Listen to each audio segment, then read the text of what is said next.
How are you, sir? All good. How are you? Good, sir. So my question to you is, what are your top technology priorities for 2025 in the Indian market? No, I think, as we have significantly transformed, I think for us, one of the key focus is how resilient we are, right?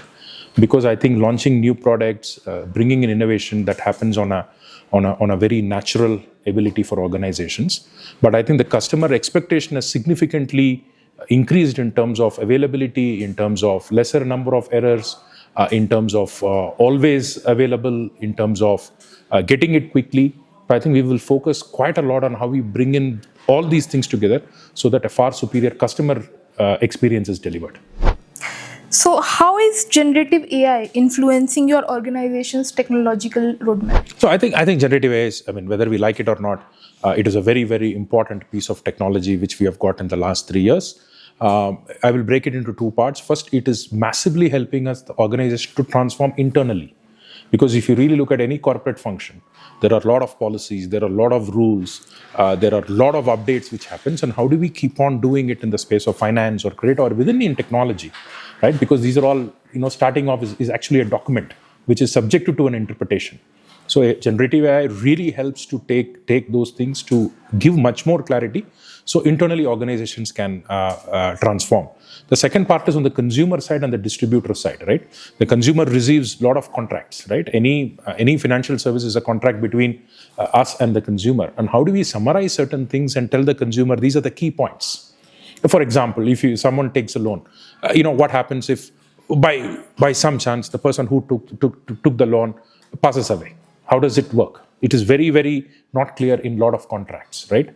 And how do we really go about going through explaining those kind of processes and very complicated questions. Sometimes customer does have a very, very complicated nested questions in terms of how a product works. And I think these are all areas generative AI is very, very helpful. And we will continue to implement solutions and keep on improving this so that, the customer trusts us more. So what are your key challenges in implementing automation at scale? So, see, banks financial institutions always did automation for a very, very long time, right? Because if you really look at it, the biggest difference is we don't have a physical product. So the more the straight through you do, the financial institution does well. So banks always did at scale. There was never a problem of, banks not doing automation at scale. Because if you can't do automation, you can't do it, right? Because if you're doing a payment transaction, you need to complete in a certain time frame. So I think now what we are really seeing is how do we really integrate a lot of other things to it?